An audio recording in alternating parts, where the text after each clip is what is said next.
The snow was already half a foot deep by the time Amelia spotted the cabin through the windshield of the snowmobile. It emerged from the woods like something half remembered from a dream. Dark stone walls wrapped in frost, a sloped slate roof, and tall pines bent with ice. The only signs of life were the faint smoke trails drifting from the old chimney. "This is it," she said, voice muffled behind her scarf. "Looks just like the photos." Jonas, riding the second snowmobile with Omar clinging to him, killed the engine and whistled low. "It's creepy as hell, Amelia. Are you sure this is the one?"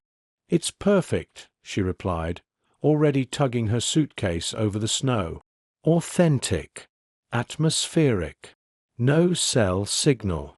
It'll make the videos feel more visceral."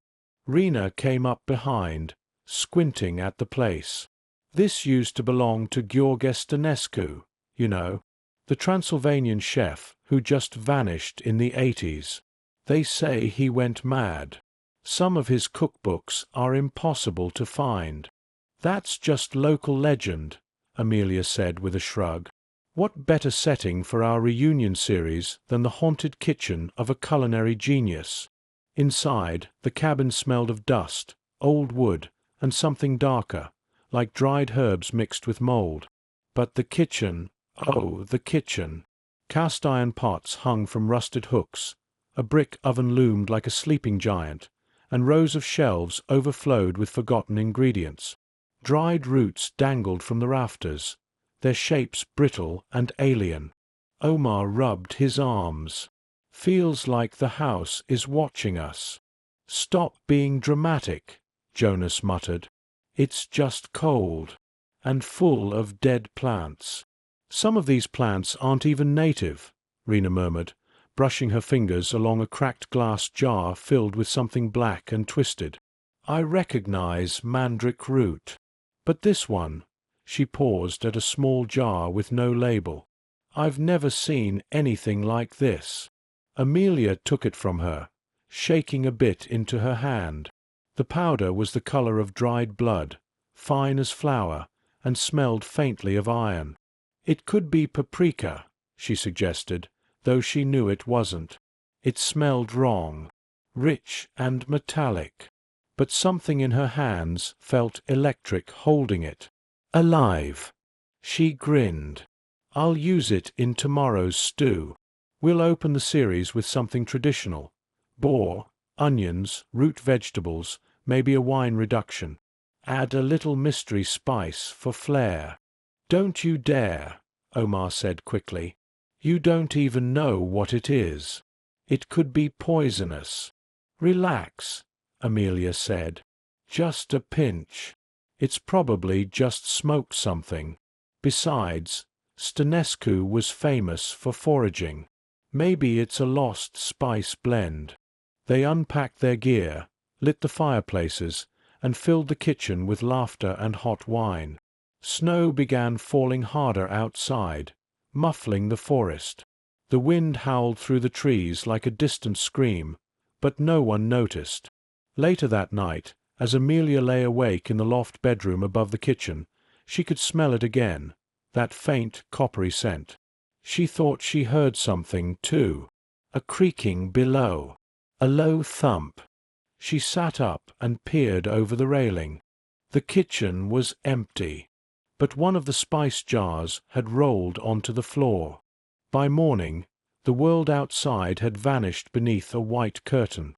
Snow lashed against the windows in thick flurries, and the cold had seeped into every crack of the ancient stone walls. Amelia, wrapped in 2 sweaters and fingerless gloves, stood at the stove. A large cast-iron pot bubbled with her carefully crafted stew, chunks of wild boar, chopped onions and parsnips, garlic, potatoes, and bone marrow. The smell filled the cabin, savory and thick, with a darker undertone, musky, metallic. She'd added the mystery spice. Just a pinch. "Smells amazing," Jonas said as he poured hot coffee. "But seriously, what's in it?" "Everything we foraged and brought with us," she replied casually. plus a little something from the cabin's collection. You mean that cursed paprika? Omar asked, half joking, half not. He hadn't touched his coffee yet. I'm calling it Stănescu's signature blend, Amelia said, grinning. A tribute.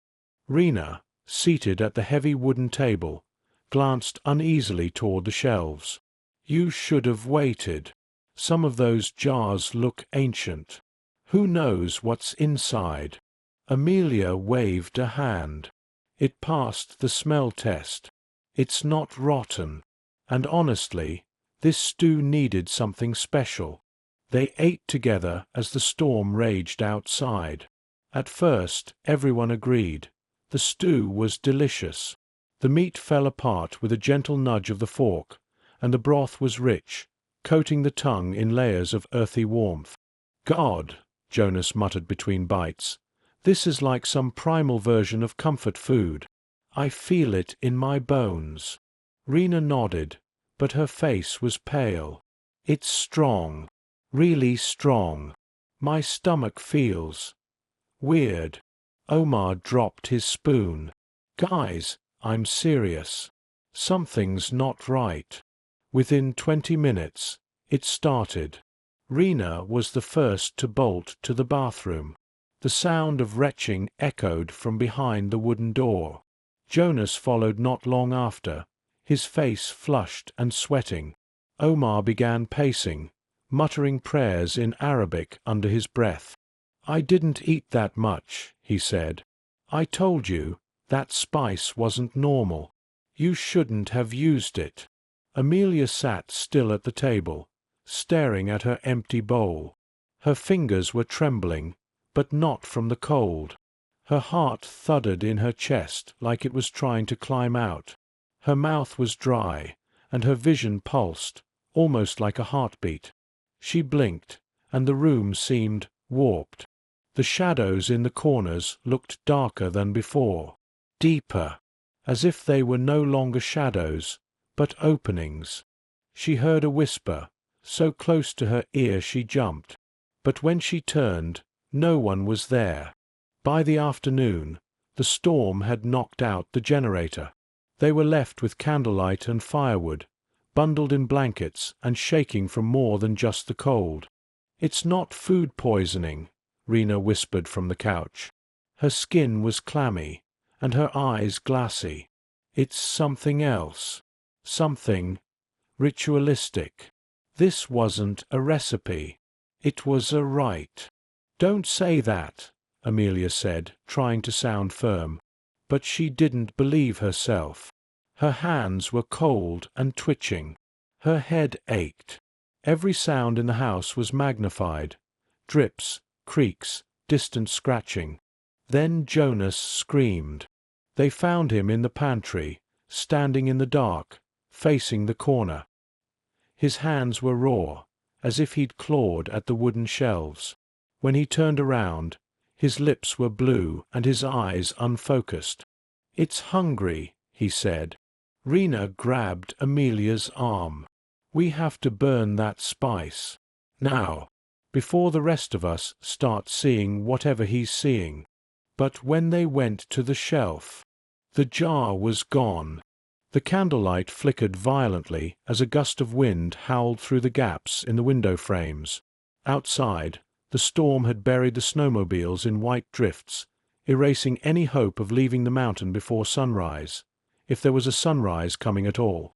Rena paced the kitchen with a jar of salt clutched in her hand like a weapon. We need to cleanse the space. Salt the doorways. Old Romanian households used to. Amelia cut her off. Salt's not going to fix this. We don't even know what we're dealing with. Exactly, Rena snapped. That's why we take no chances. Gheorghe Stănescu wasn't just a chef. He studied ethnogastronomy, food rituals, folk beliefs. There are stories in this region about cooking not just as nourishment, but invocation. You tasted it, didn't you? That flavor. It was alive. Jonas sat silently by the fireplace, still shaking. He hadn't spoken since his outburst in the pantry. His shirt was damp with sweat, and a thin trail of blood ran from one nostril.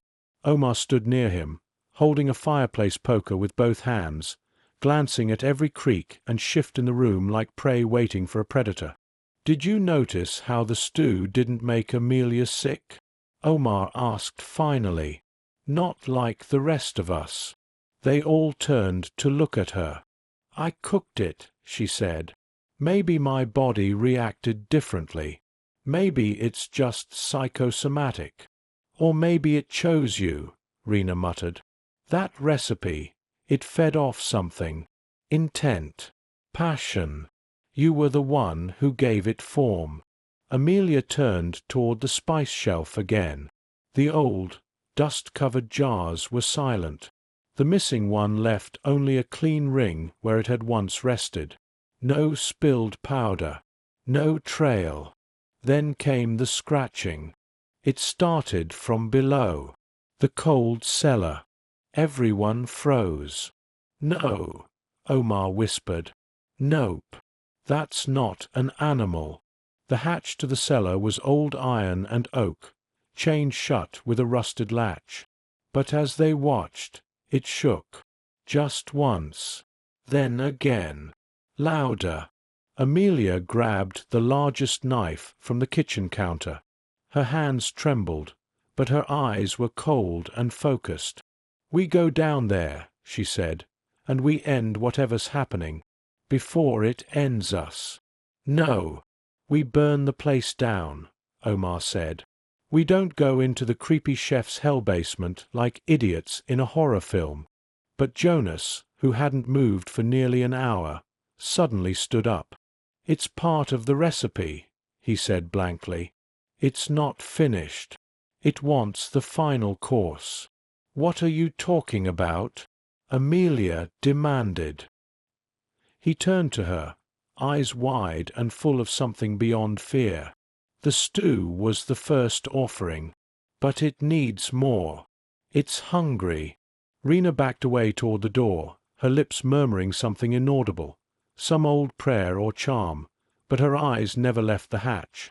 The scratching turned to pounding. Wood splintered. The latch creaked. And then silence. Amelia took a step forward. "Don't open it," Omar warned, voice trembling. "I'm not," she lied. But something behind her eyes had changed, like a shift in the tide. Her breath came slow and deep, and she was no longer shivering. Then the lights, what little remained, flickered. All at once, every candle blew out. In the pitch black, Jonas whispered again, "It's not done cooking." The cold cellar door groaned open, not with a crash, but with the slow reverence of something ancient stretching its limbs after a long sleep. The scent that spilled out was thicker than rot. It was rich and cloying, like raw meat left too long in wine. Amelia stood closest, the knife still gripped in her hand, its edge glinting in the dim glow of the rekindled fireplace. Her breath fogged in front of her, slow and steady, too calm for the chaos unraveling around her. Rena grabbed her wrist. "You don't need to go down there. We can run. Out into the snow if we have to." "There's nowhere to run," Amelia whispered. "You feel it, don't you? It's already in us. We invited it in with every bite." Omar pulled Jonas back from the cellar as footsteps echoed from below, wet, dragging sounds on stone, like someone walking barefoot through blood. Jonas whimpered, his eyes rolling toward the rafters. "It's the chef," he muttered. "He never left. He just became part of the recipe." Amelia turned back to the group, her voice flat, distant. "I think I understand now. Gyorge didn't disappear. He was absorbed. The perfect meal isn't just flavor. It's devotion, memory, sacrifice." "You're not making sense," Omar snapped. "We need to leave. Right now."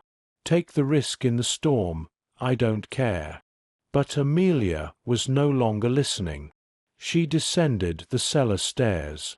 Rena moved to follow, but Omar pulled her back. She made her choice.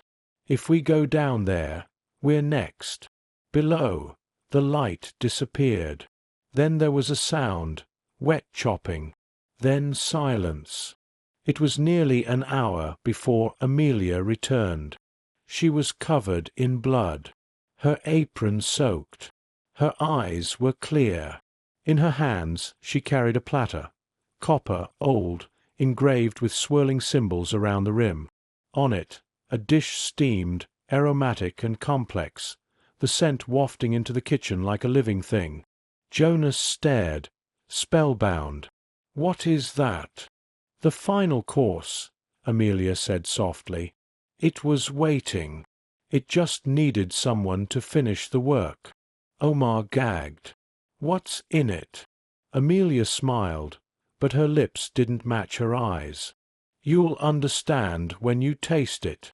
Rena stepped forward, shaking her head slowly. "You're not Amelia anymore."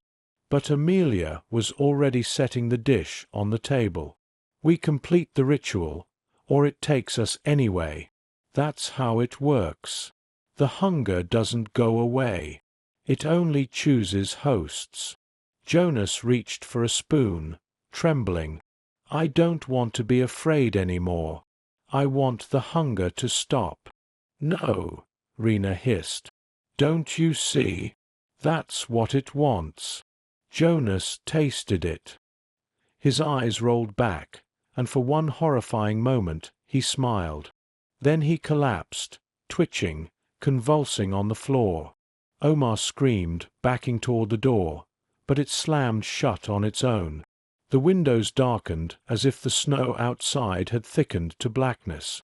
Rena turned to Amelia, who stood calmly, waiting.